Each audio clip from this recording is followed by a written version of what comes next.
Chris Paul was dishing and swishing, to use the Clyde Frazier phrases that I used to hear as a kid growing up. I tweeted out, CP3 is balling out. And our next guest here on the Rich Eisen Show from the CSN Bay Area, Ray Ratto, responded with this fantastic tweet: a disturbing visual no matter who you want to win. Ray Ratto back here on the Rich Eisen Show. How are you, Ray? Well, I'm going to try to choke down the vomit that you just reinduced into my morning. But it's all other good. than that, I'm fine. Well, good. Then let's turn the page, if you will.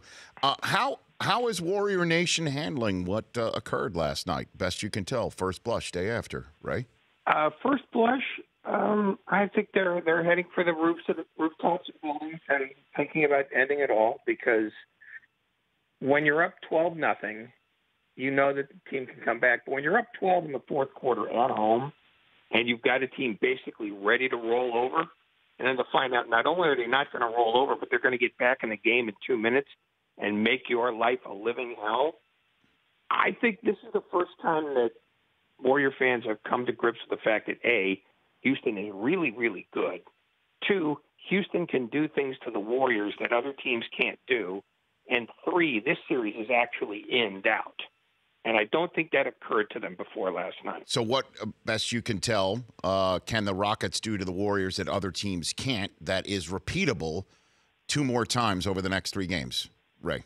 Well, just the way they defend. They're better at crowding the Warriors. They're better at sort of what hockey people used to call clutch and grab defense, because in the postseason, the rules on all that stuff were liberalized. And you had a veteran officiating crew last night that is used to calling games that way. And the Warriors, I think, fall into this habit way too often for their own good of getting on a run and thinking the other team is just going to, fall down in a puddle of its own spit. And the Rockets don't do that. They are mean-spirited and ornery and tough and stubborn. And so when the Warriors go up 12, they have these runs. They'll go up 10. They'll go up 12. The Rockets are capable of saying, "No, that's enough." And very few teams are capable of that. Now, it didn't happen in Game 3. They got blown out of the building. But in Game 4, they got their backs up. And that's a matter of will rather than skill. And so I think what happened with Warrior fans, to go back to your earlier question, is that they found out that the Rockets are not soft. The Rockets are not weak. And the Rockets are going to be the tough out that people sort of said intellectually they wanted. They wanted to see the Warriors tested. Now the Warriors have been tested, and they've been found to be vulnerable.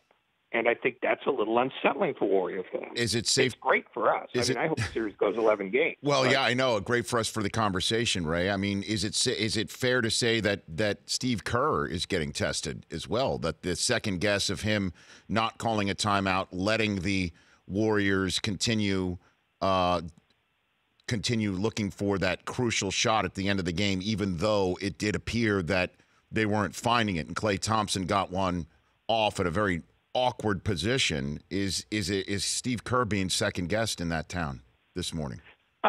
Some, although I think his explanation satisfies most.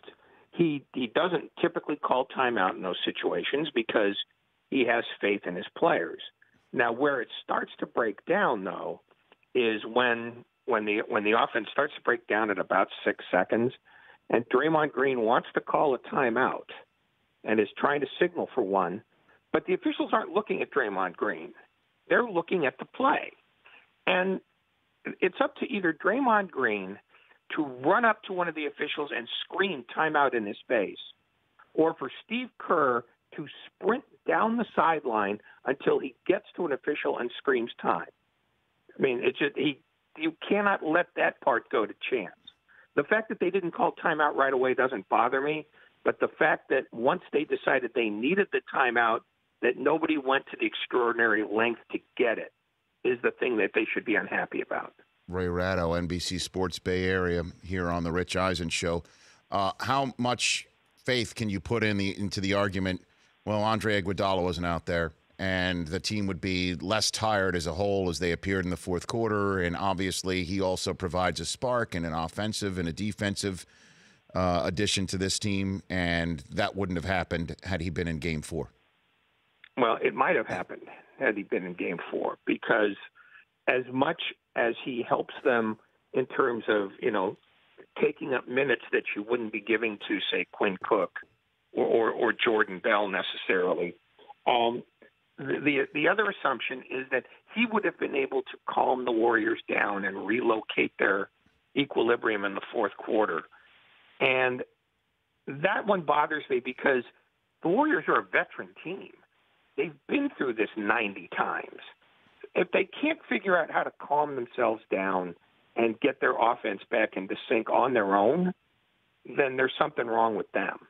And the other part about how weary the Warriors got, the Rockets played basically a six-man rotation last night. Four of their starters played more than 40 minutes, and Eric Gordon played 34. So the Rockets were every bit as tired. I think the one difference is, and I don't know that Iguodala could have made a difference here, is that physically the Rockets were taking their toll on the Warriors. They, like I said, they clutch, they grab, they body bump, they do things that good, experienced playoff teams do. And the Warriors didn't cope with it well down the stretch. And I don't know that Iguodala would have been able to change that with his mere presence.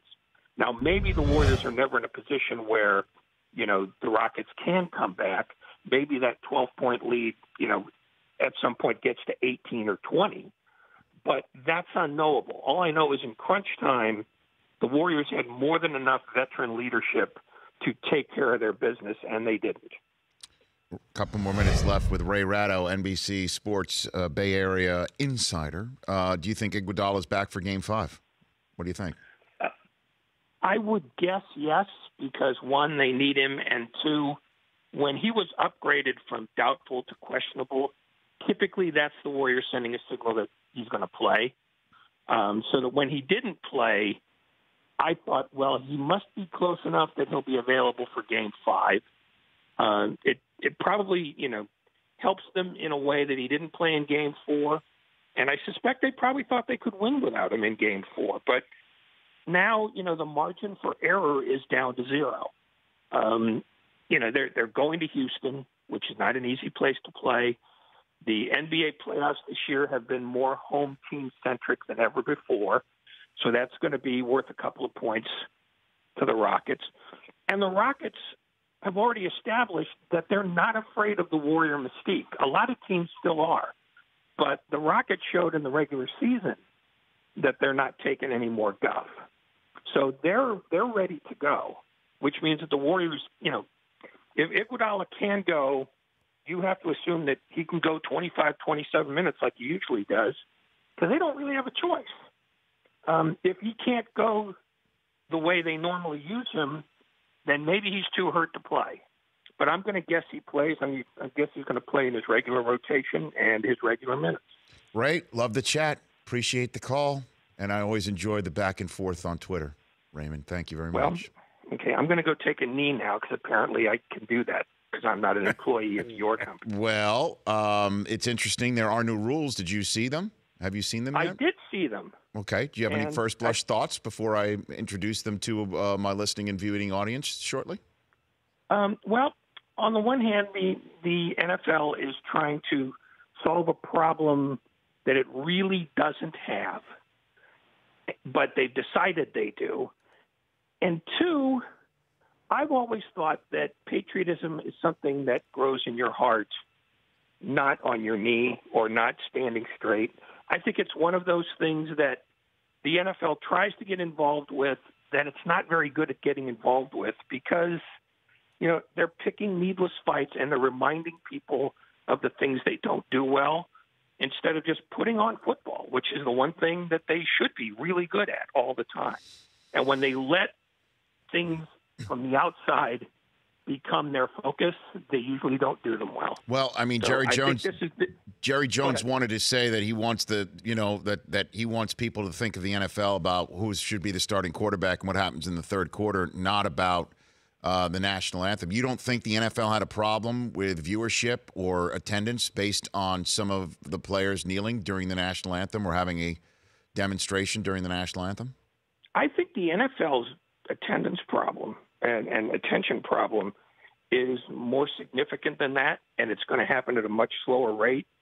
But it's got very little to do with whether guys are taking a knee or not. I think it's about the fact that football is kind of diminishing at the grassroots level, and I think in some ways younger kids sort of look at 3.5 hours of watching football as something dad does. I think the red zone, allows kids to at least watch it in shorter bursts. But I think this is a short attention span generation we've helped create. And I think that football has got to figure out how to regain that. It's a little bit of the problem baseball has. And, in fact, it's one of the things that the former commissioner of the Canadian Football League said that they've had for a long time is that football is considered the old guy's sport. They're gravitating to other things, or they're gravitating away from sports. I think that's a more fundamental argument than they might have lost a viewing point here or there because somebody knelt. And that's not even proven empirically anyway.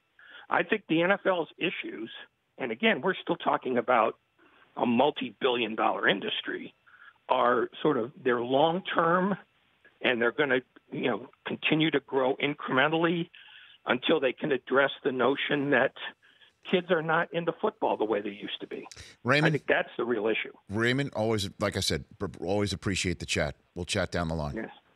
Yes, we will, because you're a lovely, lovely man. Right back at you. That's Ray Ratto, at Ratto NBCS on Twitter. The Rich Eisen Show, weekdays at noon Eastern on Audience.